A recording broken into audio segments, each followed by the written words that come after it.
What's happening, guys? We're starting a new series today. It's called What the Flick, where I do what I love to do, which is rant about movies. It's an unsolicited rant. It's going to be a lot of fun. We're going to go spoiler free, and I'm going to drop a spoiler alert. If you haven't seen the movie yet, make sure you bounce out, or if you don't care, you can stay. Today we're going to be talking about Shape of Water and what the Shape of Water, guys. I'm lost. I didn't see it. I watched it last night. I had been avoiding this movie, and then it won Best Picture, so it finally got me. I was swerving, I was curving. I couldn't get away from it, though. It finally caught up to me. So I bit the bullet, and I decided I would watch it. So I watched it last night, and I was pretty bummed. So going in, I didn't want to see it, like I said, but I went in with an open mind. I was expecting an okay movie. The first 50 minutes, they were fine. It was a fine movie to begin with.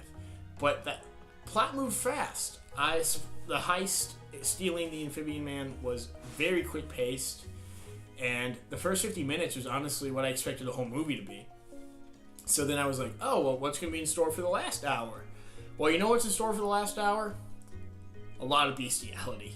A lot of just good old-fashioned fish f***ing. You've heard of a fish fry? Well, this was a fish f***. So, spoilers are starting now. So, if you haven't seen it, get out. Not get out. I'm talking Shape of Water. So, if you haven't seen it, probably exit out the video. Unless you don't care, which is, you probably shouldn't because this movie was not very good. You're not missing much.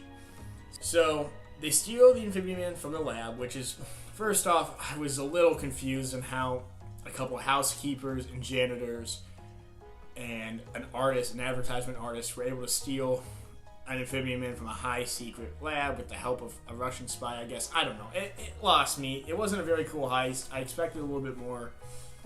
And then they take him and stick him in a bathtub. And by the way, Sally Hawkins is a little pervert in this, and she masturbates like half the movie in this bathtub. Like, yeah, the opening scene is her just flicking the bean in the tub. We get it. You like water. You really like water. So, Sally Hawkins is mute in this. She's got 3 scars here. We never really find out why she's mute. We just know she is mute, and it's obviously some sort of accident happened with her neck. So, there's a lot of sex in this movie that just is not story developing materials, I think. I think there's obviously room for like good sex scenes in movies. If you've ever seen Don't Look Now, which is a 1973 horror movie, that has like a great sex scene that like advances the plot. So does Blade Runner. The new Blade Runner has a very plot-driven sex scene. The sex scenes in this movie were just kind of weird, and Michael Shannon is really weird and aggressive and finds out he likes silence, and Sally Hawkins is mute, so you kind of put those together. But then just nothing really happens with that. And then there's just a lot of fish. I mean, Sally Hawkins takes this fish, takes him home, teaches him sign language, and then they just get down and dirty. And I mean, one time I would get it. It would be like an artistic thing if they did it one time. But no, like it kind of turns into a little softcore porn. Like, I felt dirty watching it. I was like, damn, I don't know if I should be watching this. You know, with Big Brother's always watching. Sally Hawkins takes Amphibian Man, steals him, fills up a bathtub, sticks him in there. Terrible plan. Decides, oh, we're gonna release him in the canal on September 10th or October 10th, one of the 10ths.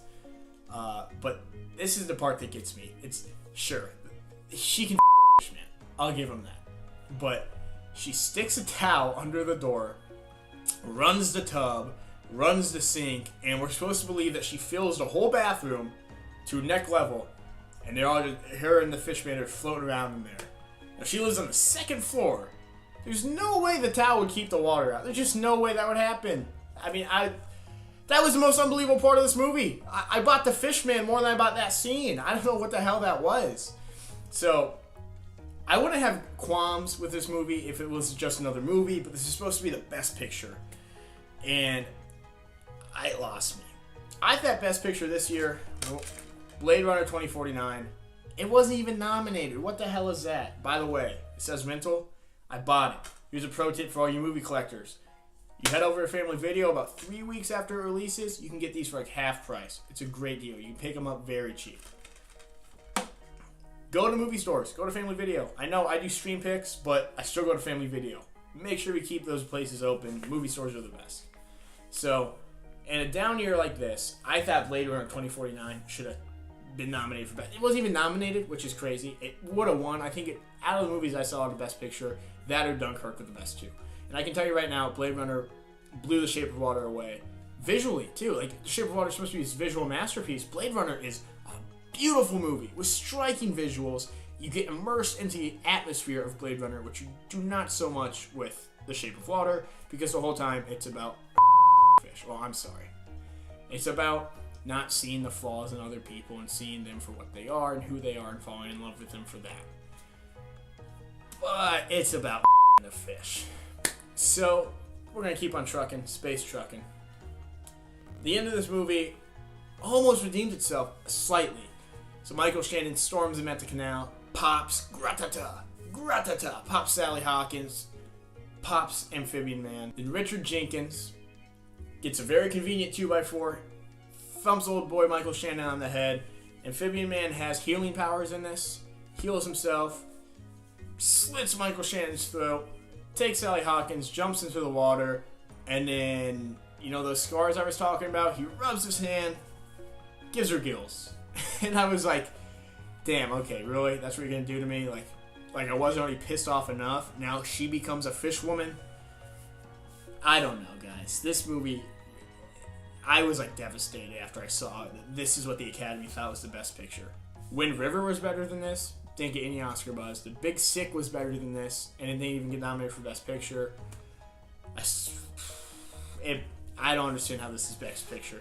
So this movie really was E.T. You take the plot of E.T., the beginning of E.T., throw it with Creature of Black Lagoon. They get away from the government like an E.T., but it's a Creature of Black Lagoon in the basket. But instead of flying over the moon and taking E.T. home, you go a little Last Tango in Paris and you just f*** the shit out of them. Because that's what this movie is. It's E.T. plus Creature of Black Lagoon plus Last Tango in Paris equals The Shape of Water. That is my movie equation. This has been What the Flick, an unsolicited movie rant.